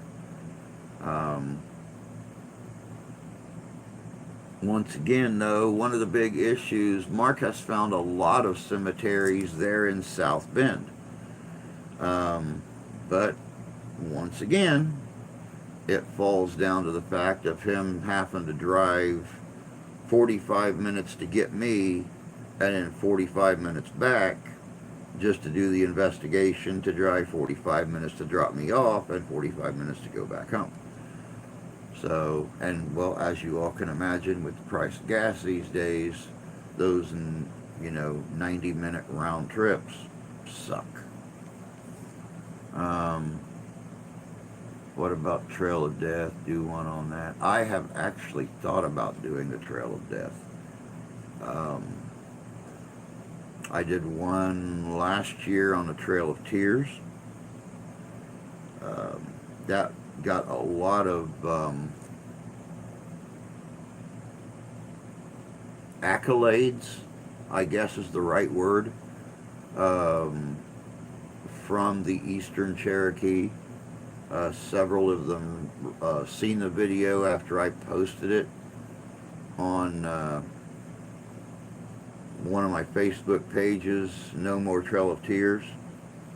Uh, right now, and I suggested this to him the other day, going and hitting a lot of the historic sites along Lake Michigan that were involved in the Black Hawk War. The uprise of the Sauk and Fox on the west side of Lake Michigan, which involved the Potawatomi on the west side of Lake Michigan, and how the people of Michigan started to call up um, civilian soldiers, militias, to combat an uprising that never occurred. Uh, but, we have discussed going and hitting these different historic sites along the east side of Lake Michigan, and even possibly talking about the history of it with the Potawatomi historians on the reservations. So, trying to keep things rolling. A little bit of history, a little bit of haunting. That way we keep everybody smiling. Templar, good to see you, bud. Hello. Yep, Monday. I figured you was at work. I figured that was the reason we hadn't seen you yet.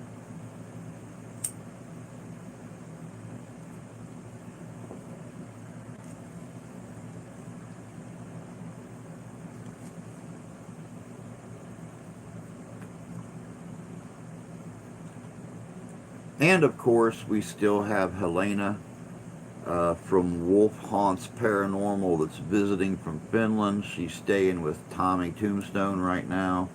They've been going out and doing some investigating on their own. So be sure and check out Tommy's channel and keep watching uh, for their investigation videos. They just done one Saturday in Indiana, an old hospital or something.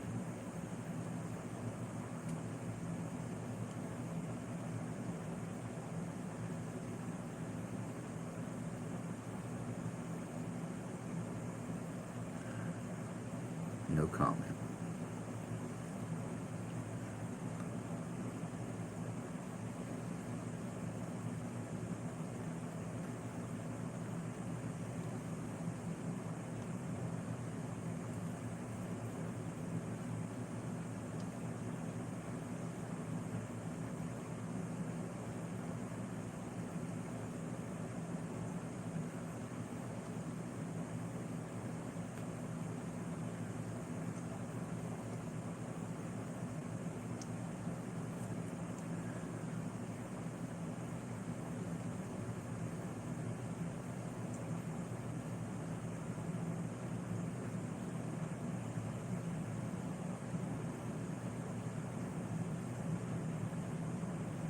If at all possible, sometime here very soon, I think Mark and I are going to go back to Riverside Cemetery in Dewaljack, Michigan. We've also discussed going out to Dewaljack and checking into the Twin Lakes monster story.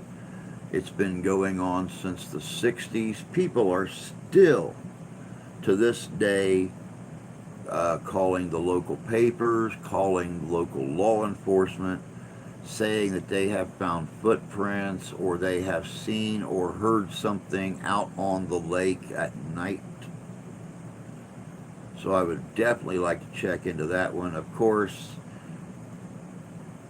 you have got people who have made a life out of studying this thing and trying to figure out what it is, what people are hearing and seeing out splashing in the lake in the moonlight. Very eerie.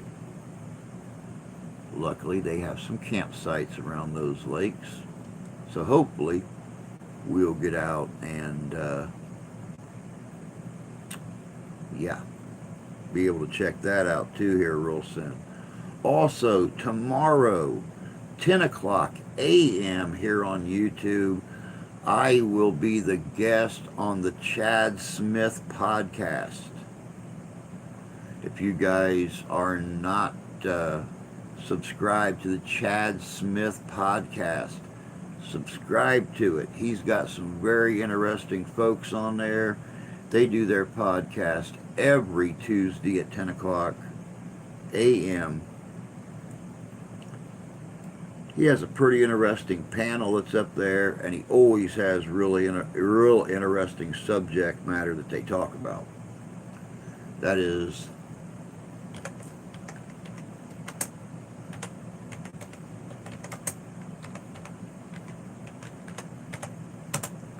the Chad Smith podcast. Cassie from Oracles and Beyond.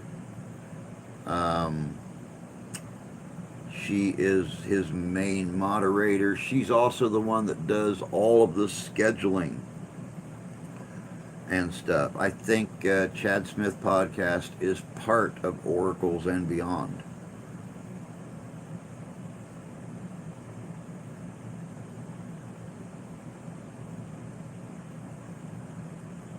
Go walk around the lake dragging a large round stick between your legs. That'll get folks thinking.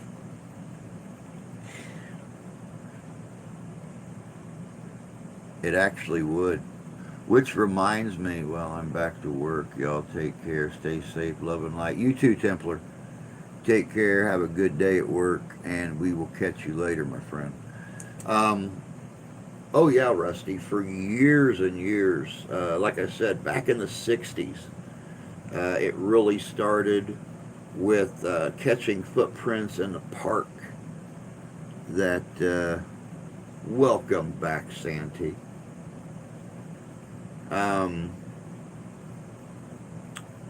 Footprints and stuff in the park and everything, people hearing things at night.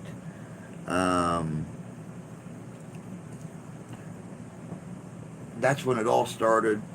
They've actually had the local National Guard out there to try to figure something out.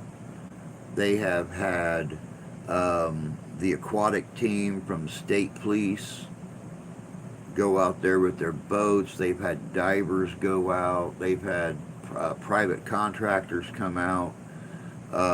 It's a big thing here, and they haven't figured it out yet.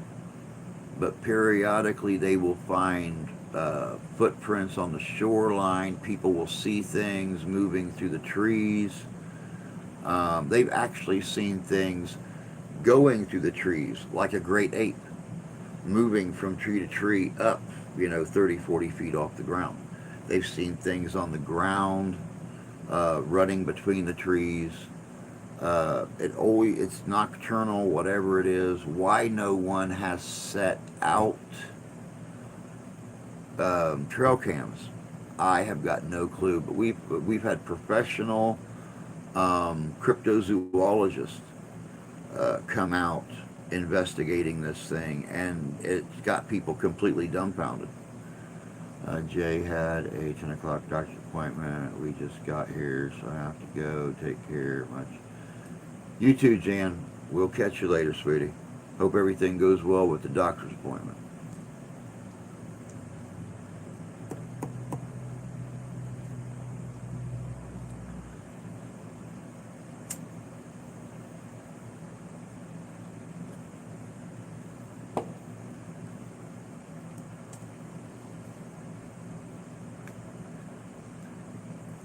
They actually, and this is the weird thing, they actually contribute this thing, or they describe it as,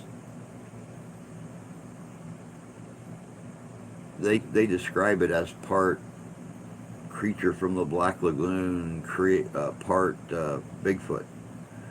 It supposedly does have hair. It has been described as having a scaly chest and backplate, um, a partially armored Sasquatch.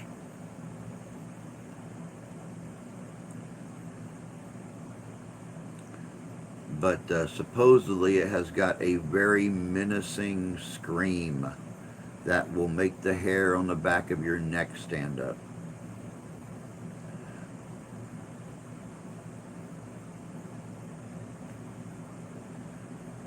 And what's really sad about this is it's not just your common nutball or your common um, civilian that has made reports on this thing.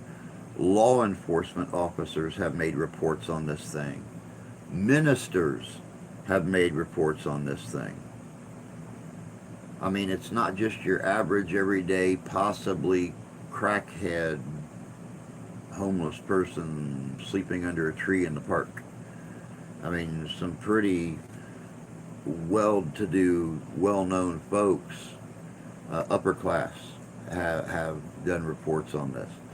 So, I would like to get something arranged with Mark and Danny and the crew to go out there, possibly in different locations around the lake. Um, Set up the static cameras and stuff. Of course, I'm still looking into a static camera setup for us. Um, quite honestly, baby monitors with sound, cordless baby monitors, work just as good because they have night vision.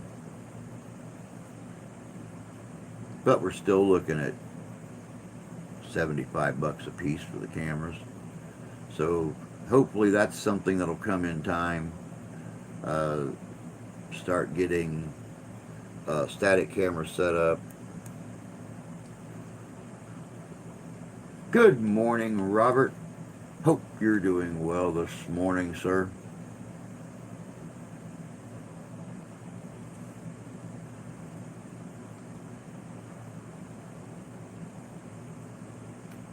Let me see. Today is the 27th, so 29th. Okay, yeah. Um, like I said, I will be on the Chad Smith podcast tomorrow morning at 10 o'clock a.m. Eastern Standard Time. Wednesday evening, I and Danny will be doing Unrestricted Paranormal again. I don't know who the guest is yet. I haven't talked to him since he got back from Frankenfest on Saturday. I don't know who our guest is going to be. That's something I normally find out on Mondays. So hopefully tonight I'll have more information on that. I am doing good, Robert. I'm doing pretty good. I'm glad you're doing fantastic. Fantastic is always good.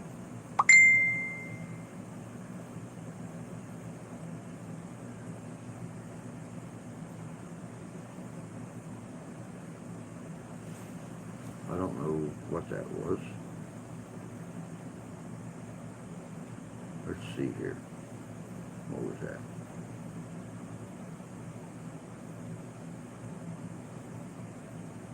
Oh, it's my lovely wife. What size of shoe do I wear again?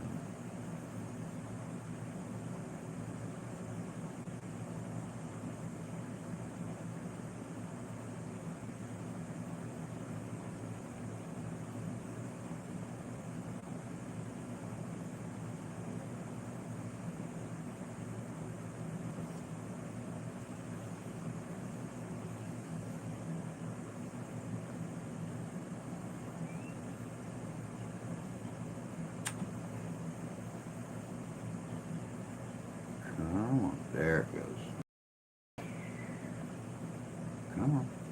Go off the screen. Go off the screen.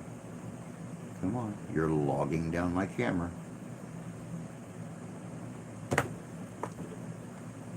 So it's going to sit there and freeze right in the center of my screen.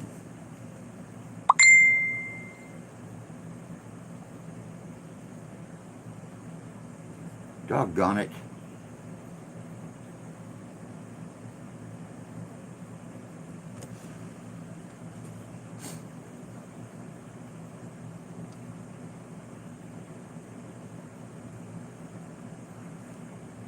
I love technology. I love technology. I love technology. I love technology.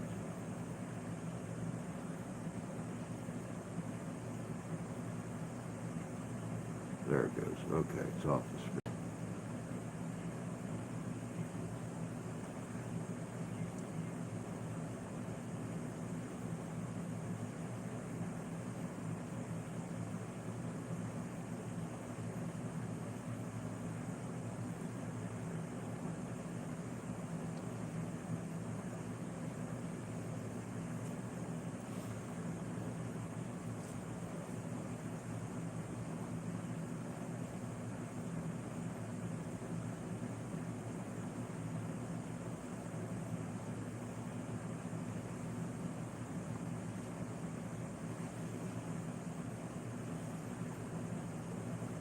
So does anybody have any big plans for the day? What y'all got planned? It's Monday. Santee was out doing errands already, which completely blows me away. It's like not quite 8 o'clock there. He's already been out doing his errands.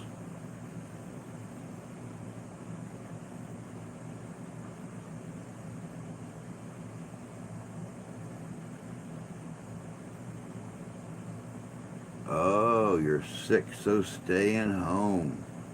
That's not good. Hope it's nothing serious.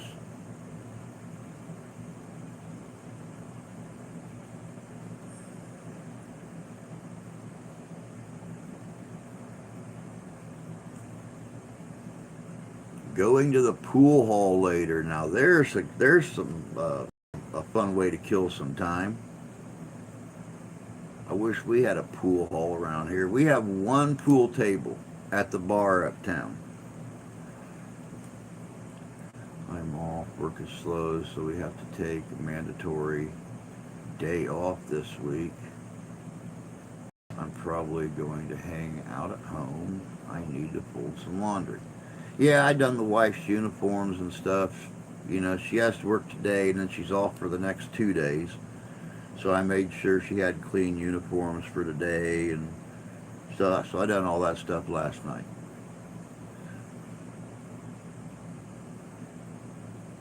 Nothing horrible. Good. Good. We don't need horrible. We don't need no more horrible in our group. We've had enough sick, horribly sick. We don't need no more of that crap.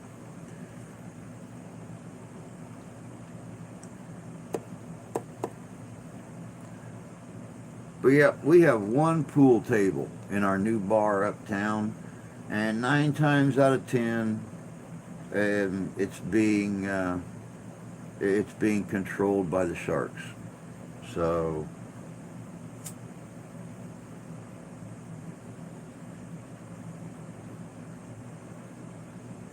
we've got one old man. He plays with a group in the little tiny town east of here. It's a little place called Vandalia, and they've got a little bar up there with they do tournaments every week up there. You gotta buy into the tournaments, and I think it's $5 or $10 to buy into them. I think there's 12 sets to get down to your last 2 players, elimination sets, and the winner takes 3/4 of the pot, and a quarter goes to the bar. Um, but this man clocks, boys and girls. I smoked some cream cheese yesterday. Turned out good, and I smoked a potato casserole. Wow, very cool. I've never had smoked cream cheese. We use a lot of cream cheese around here. A lot of cream cheese and a lot of sour cream.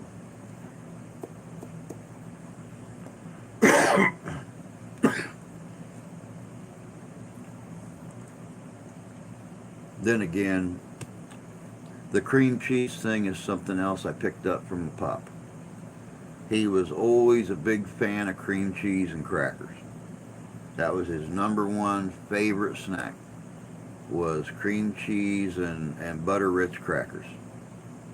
And I use a lot of it. When it comes to the sour cream thing, we make our own chip dip. We make our own French onion dip. We make our own veggie dip. And it's all sour cream based. So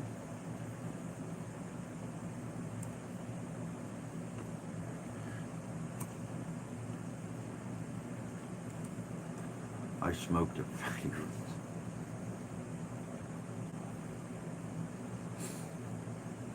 only once.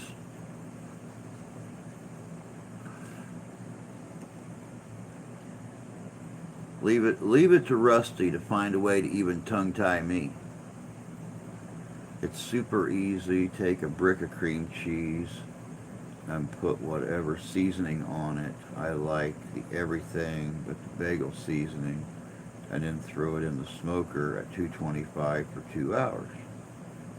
Hmm. I don't have a smoker. Always wanted one. I've actually thought about building one of the large oil drum grills and making one end of it a smoker. Um, Not that we can afford to go out and buy meat to put in a smoker these days, but I mean, if that was the case, I'd have bacon in my freezer.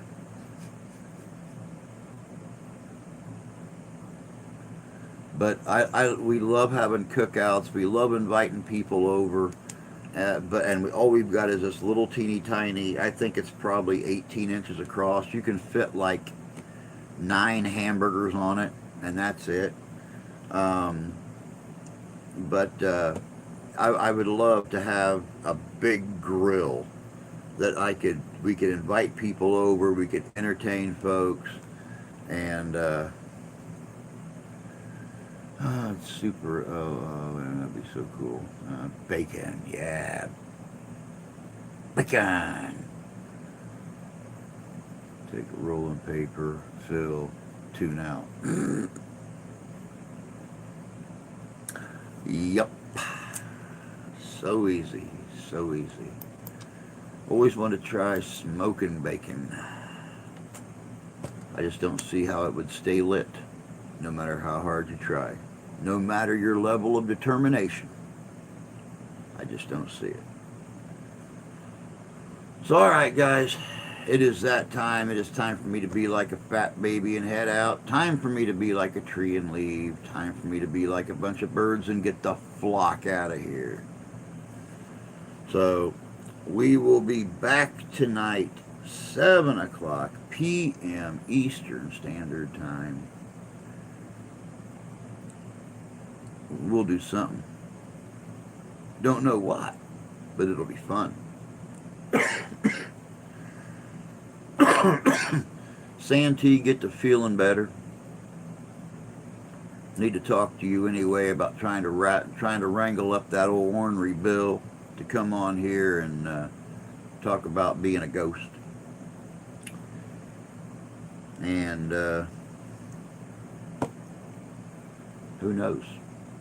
Maybe we can get that done sometime soon.